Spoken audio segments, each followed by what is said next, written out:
많은 경우가 그런 케이스로 해서 결국 1, 2심에서는 저작권 침해로 인정됐다가 3심에서는 저작권 침해 아니다. 아니면 100개를 얘기했다가 한 2개 정도만 저작권 침해로 인정되는 거의 다반사들이 그렇습니다. 소송을 준비하시거나 소송을 당했을 때 꼭 그걸 염두에 두셔야 됩니다.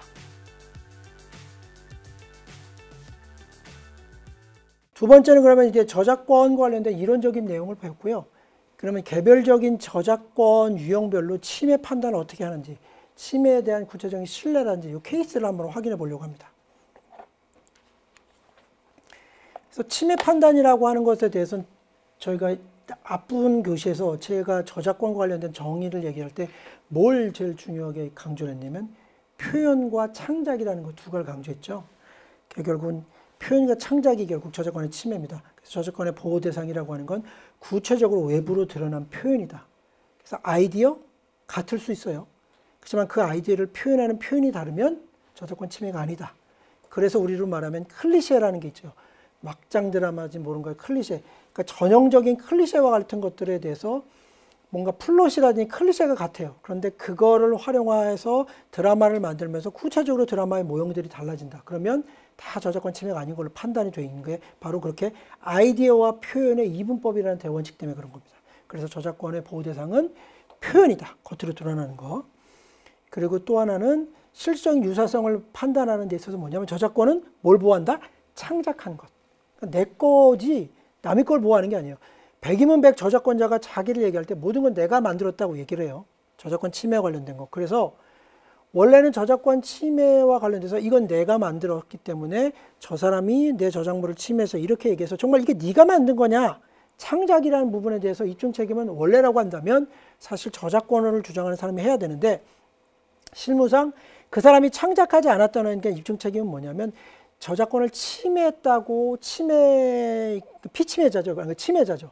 결국 침해했다고 컴플레인을 받는 침해자가 이건 당신이 창작한 게 아니지 않느냐라고 사실 거의 입증 책임이 넘어가는 경우들이 많아요. 거의 모든 것들이 그렇습니다. 결국 그래서 저작권 침해와 관련돼서 저작권자는 저작권이 양쪽을 비교해서 유사하다. 이 표현을 하면 웬만큼의 저작권의 입증이 다 한 거고 그러면 저작권 침해를 하지 않았다고 하는 사람 입장에서 뭐냐면 이건 이 사람 게 아니다. 즉 선행 저작물이 있어서 이 사람 게 아닌 선행 저작물을 내가 가져오거나 이 선행 저작물이 있어서 이 사람이 저작권을 자기 거라고 얘기하는 표현이 저작물의 보호 대상이 아니다. 이걸 막 만들어서 주장하는 게 굉장히 핵심적인 거예요. 그래서 뒤에도 설명을 드리겠지만 많은 경우가 그런 케이스로 해서 결국 1, 2심에서는 저작권 침해로 인정됐다가 3심에서는 저작권 침해 아니다. 집어지거나 아니면 100개를 얘기했다가 한 2개 정도만 저작권 침해로 인정되는 거의 다반사들이 그렇습니다. 그래서 나중에 소송을 준비하시거나 소송을 당했을 때 꼭 그걸 염두에 두셔야 된다. 기억해 두셔야 됩니다. 그 다음에 서체 프로그램 같은 경우도 모르겠지만 두 저작물 사이 실적 유사성이 있는 건 당연히 있고요. 그래서 컴퓨터 프로그램 저작물이든 일반 저작물이든 다 표현, 창작, 즉 표현으로 된 것만을 그 판단의 대상으로 삼고 그게 정말 그 사람이 만든 창작이냐 아니냐 그런 겁니다.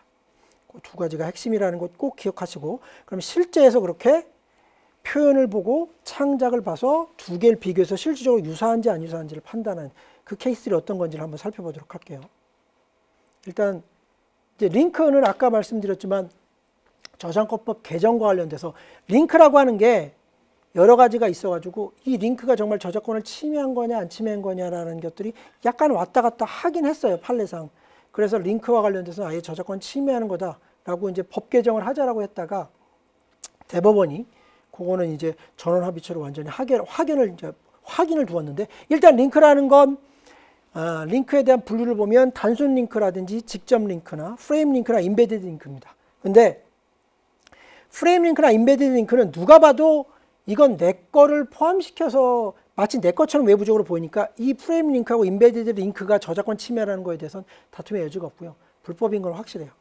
두 번째는 뭐냐면 단순 링크하는 것, 그 다음에 원하는 정보 페이지의 주소를 직접 연결해서 하부 페이지로 이동하는 이 단순 링크와 직접 링크가 합법이냐 불법이냐 이런 식의 약간 논의들이 사실 있는 거예요. 그중에 가장 대표적인 게 단순 링크 같은 경우들이 상당히 많이 있습니다. 이 링크에 대해서 단순이고 직접 링크는 직접 침해는 아니다. 그러니까 직접 침해 아니라는 건 저작물을 내가 직접 침해한 건 아니잖아. 그런 취지에서 직접 침해한 건 아니다라는 얘기라는 거야. 저작물을, 그러니까 요건 약간 있어요. 그러니까 미국 법에서는 직접 침해, 간접 침해라는 말을 쓰는데 우리 법의 용어상에서는 침해 아니면 방조 이렇게 씁니다. 침해는 직접 침해했다는 거고요. 방조는 내가 침해한 건 아니지만 침해를 도와서 간접 침해라는 그런 취지로 같은 말이라고 생각하시면 됩니다. 그래서 링크라고 하는 건 직접 침해는 아니에요. 그러니까 우리로 말하면 뭐 저작권을 직접 한 침해한 건 이건 아니다. 뭐 이런 건 볼 수 있어요. 그러면 이게 방조가 되느냐 아니냐 사실 그 부분인데 저작권의 침해 방조 행위와 관련돼서 저작권법 102조 제1항 4호가 링크를 침해 방조 일부로 보고 있는 거로 해석이 되기 때문에 링크라고 하는 건 기본적으로 저작권 침해의 방조다라고 사실 일정적으로 고등법원이 얘기를 했다가 또 다른 법원에서는 대법원에서는 링크가 이게 방조냐? 방조도 아니지 않느냐? 이거는 뭐냐면 링크하고자 하는 웹페이지나 웹사이트에 게재된 위치라든지 경로를 나타내기 때문에 링크를 연결해 줬다고 해서 저작권 침해에 대한 방조냐? 거기는 아니다. 이렇게 얘기를 하는 거예요. 즉 링크가 저작권 직접 침해는 아닌 건 확실해요. 그러면 이게 방조냐 아니냐에 대해서 약간 논란이 있었어요. 여러분들 생각은 어때요? 침해예요 아니에요? 이제 결국 결론은 뭐냐? 방조가 돼요.